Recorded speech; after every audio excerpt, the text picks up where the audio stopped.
Joining me now, Deputy Executive Director of America Rising, Chris Martin. Chris, if this was President Trump, wouldn't the Democrats be crying Russia, Russia, Russia? Oh, absolutely. And you know better than anyone that, over the last 4 years, we saw and heard every day it was Russia, Russia, Russia. Republicans couldn't get out of bed in the morning without being accused of Russian collusion or being agents of the Russian government. And now, lo and behold, it's Joe Biden and the Democrats who are propping up Vladimir Putin by greenlighting this pipeline. Well, and when you see this about the donations that have been going on, foreign donations, I don't think any of us are really that surprised by it. We knew of Biden's complicity with China, the Ukraine. Obviously, we knew all that. But how much is this impacting energy policy? Because we're not going to be energy independent anymore. Well, that's the real question we have to ask. And when you think about this, on Joe Biden's first day in office, he signed an executive order that killed the Keystone XL oil pipeline. That's an American pipeline that supported thousands of American jobs and made us more energy independent. And then he turns around this week and he greenlights a Russian pipeline that goes from Russia to Germany and carries natural gas. And now Europe is going to be more reliant on Russia for their energy. So I think what this does a few things, the worst of which is it sends a message across the world, especially to our enemies in North Korea and China, that Joe Biden can be pushed around, that he's a weak leader. And if they push hard enough, they can also get these concessions. Well, President Trump was right when he would say, if Biden wins, China wins and Russia wins. And of course, Biden didn't really win. So I guess it would be Biden cheats, China cheats, Russia cheats. But when you look at this, they really are calling the shots now because America, we're not first anymore. So Russia and China, they're really gaining a foothold and putting America last.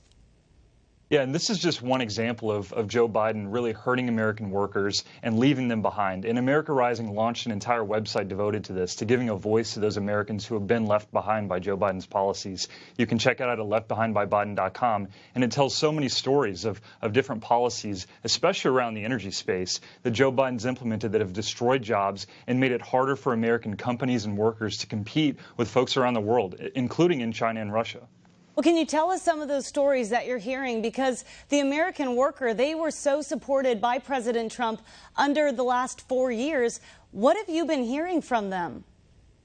Well, one example I can give you is you might remember Georgia passed an election integrity law that the media and Democrats went after with a lot of aggression. The MLB ended up pulling their All-Star game out of Atlanta, which brings in $100 million in tourism revenue to Georgia. Joe Biden fully supported that boycott, and that left a lot of workers, especially in the service industry in Georgia, without a lot of revenue that they would have otherwise had. So down the line, it's just one policy after another. It's the message he sends to American workers that they're no longer first, that it's our foreign interests that he puts first now.